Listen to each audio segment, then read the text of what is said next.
तर नमस्कार, मी Narsing थडके explain everything या यूट्यूब चॅनलमध्ये आपले स्वागत आहे। तसेच आज आपल्यासोबत मीनाज चव्हाण सर आहेत। त्यांना वॉटर ट्रीटमेंट फील्डमध्ये 7 वर्ष पूर्ण झाली आहेत।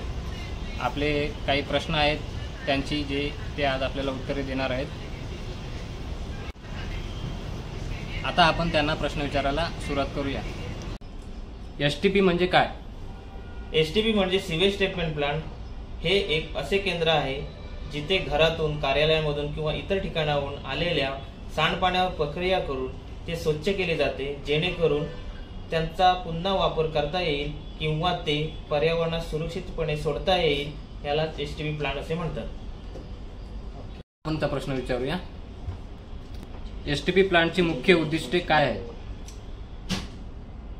सांडपाण्यातील हानिकारक घटक जसे की जीवाणू, कचरा, रासायनिक पदार्थ काढून टाकणे, पर्यावरणाचे रक्षण करणे, उदाहरणार्थ तलाव आणि जमिनीतील पाणी प्रदूषण होण्यापासून वाचवणे, किंवा प्रक्रिया केलेल्या पाण्याचा पुनर्वापर करणे, उदाहरणार्थ बागांना पाणी देणे, शौचालयास वापरणे, बांधकाम उद्योगात वापरणे, सार्वजनिक आरोग्याचे रक्षण करणे हीच प्रमुख उद्दिष्टे आहेत।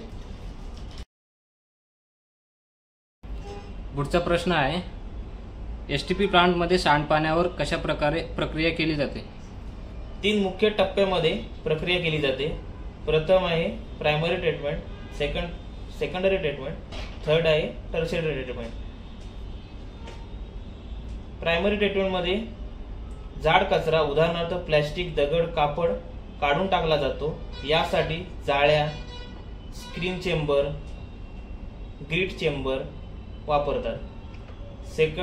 सेकंडरी ट्रीटमेंटमध्ये या टप्प्यामध्ये सूक्ष्मजीवांचा वापर करून सांडपाण्यातील सेंद्रिय पदार्थ, ऑर्गॅनिक मॅटर नष्ट केले जातात। यात एरिएशन टँक आणि सेटलिंग टँक यांचा समावेश असतो। थर्ड, टर्शियरी ट्रीटमेंटमध्ये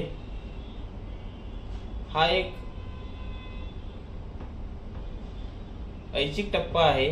यात पाण्याचा अधिक चांगल्या प्रकारे शुद्धीकरण करण्यासाठी रासायनिक प्रक्रिया, उदाहरणार्थ क्लोरिनेशन किंवा फिल्ट्रेशन वापरले जाते। त्यानंतर पाणी अतिशय स्वच्छ होते। असे 3 टप्पे आहेत। या पुढचा प्रश्न आहे, एसटीपी प्लांटमध्ये एरेशनचा कशा प्रकारे उपयोग केला जातो? एरेशन मध्ये पाण्यात हवा मिळण्याची प्रक्रिया आहे। यामुळे पाण्यात विरघळलेला ऑक्सिजन वाढतो। हा ऑक्सिजन पाण्यात असलेल्या एरोबिक बॅक्टेरिया ला सेंद्रिय कचरा खाण्यासाठी मदत करतो। त्यामुळे पाण्याचे शुद्धीकरण वेगाने होते। यासाठीच एरिएशनचा उपयोग केला जातो एसटीपी मध्ये। पुढचा प्रश्न आहे, जर एसटीपी प्लांट नसतील तर त्याचे पर्यावरणावरील आणि आरोग्यावर काय परिणाम होतील? पहिले म्हणजे पाणी प्रदूषण। पाणी प्रदूषण म्हणजे नक्की काय होईल? जर सांडपाण्यावर योग्य प्रक्रिया झाली नाही तर ते थेट नद्या, तलाव, भूजल स्रोतांमध्ये सोडले जाईल, ज्यामुळे जल प्रदूषण वाढते। त्याचमुळे जलचर प्राण्यांवर, जीवावर आणि परिस्थितीवर, इकोसिस्टीमवर वाईट परिणाम होऊ शकतात। दुसरा आहे दुर्गंधी आणि अस्वच्छता वाढेल।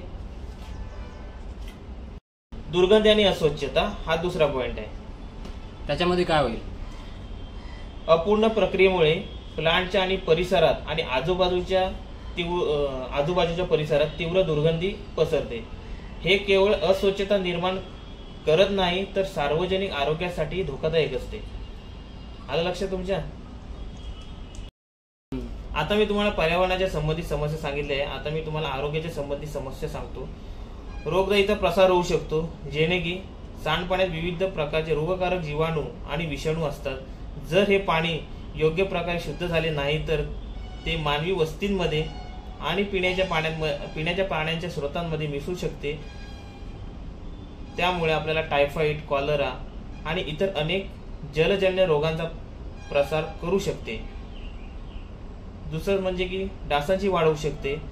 सांडपाण्याच्या साठ्यांमुळे डासांची पैदास वाढते, ज्यामुळे मलेरिया आणि डेंग्यू सारखे आजार आपल्याला होऊ शकतात। यांचा धोका जास्तीत जास्त प्रमाणात वाढू शकतो। एसटीपी ट्रीटेड वॉटर बाहेर सोडण्याआधी कोणत्या फॅक्टर्स पाहिले जातात? प्रथम आहे बीओडी, केमिकल ऑक्सिजन डिमांड, पाण्यातील सेंद्रिय कचऱ्याचे प्रमाण दर्शवतो. सेकंड आहे सीओडी, केमिकल ऑक्सिजन डिमांड, पाण्यातील एकूण प्रदूषणाचे प्रमाण दर्शवतो. तिसरा आहे टीएसएस, टोटल सस्पेंडेड सॉलिड, पाण्यात निलंबित असलेला धन कणांचे प्रमाण दर्शवतो. आणि तिसरा आहे पीएच, पाण्याचा पीएच हा बेसिक असला पाहिजे, 6.5 ते 7.5 असायला पाहिजे. पुढचा प्रश्न आहे, एसटीपी प्लांटमधून बाहेर पडणाऱ्या पाण्याचा उपयोग कशासाठी केला जातो? एसटीपी ट्रीटेड वॉटर अनेक ठिकाणी आपण यूज केले पाहिजे किंवा करायला पाहिजे. त्यासाठी शेतीच्या कामासाठी, बागा आणि उद्योगांना पाणी देण्यासाठी, शौचालय आणि फ्लशिंगसाठी, औद्योगिक प्रक्रियांमध्ये उदाहरणार्थ कूलिंग टॉवर्स वगैरे कंपन्यांमध्ये असतील तिथे आपण एसटीपी ट्रीटेड वॉटर यूज करू शकतो. अशा प्रकारे एसटीपी ट्रीटेड वॉटर यूज केले जाते. एसटीपी प्लांटमधून जो स्लज निघतो, तयार होतो, त्याचं तुम्ही काय करणार? प्रक्रिया केलेला आणि स्थिर केलेला स्लज योग्य प्रकारे विल्हेवाट लावला जातो. त्यामध्ये असे विल्हेवाट लावला जातो की अंतिम स्लजचा वापर शेतीत खत म्हणून केला जातो, ॲग्रिकल्चर फर्टिलायझरमध्ये, कारण त्यात नायट्रोजन आणि फॉस्फरस सारखी पोषक तत्वे त्यामध्ये असल्यामुळे आपण तो ॲग्रिकल्चर फार्मसाठी यूज करतो. तर अशा प्रकारे सरांनी आपल्या सर्व प्रश्नांची उत्तरे दिलेली आहेत आणि त्यांचा मौल्यवान वेळ काढून आपल्याला मार्गदर्शन केल्याबद्दल त्यांचे आम्ही खूप आभारी आहोत. नमस्कार. नमस्कार. तुम्हाला हा व्हिडिओ आवडला असेल तर व्हिडिओला लाईक करा, शेअर करा आणि सबस्क्राईब करायला विसरू नका. तर नेक्स्ट व्हिडिओसाठी आपण लवकरच भेटू. नमस्कार.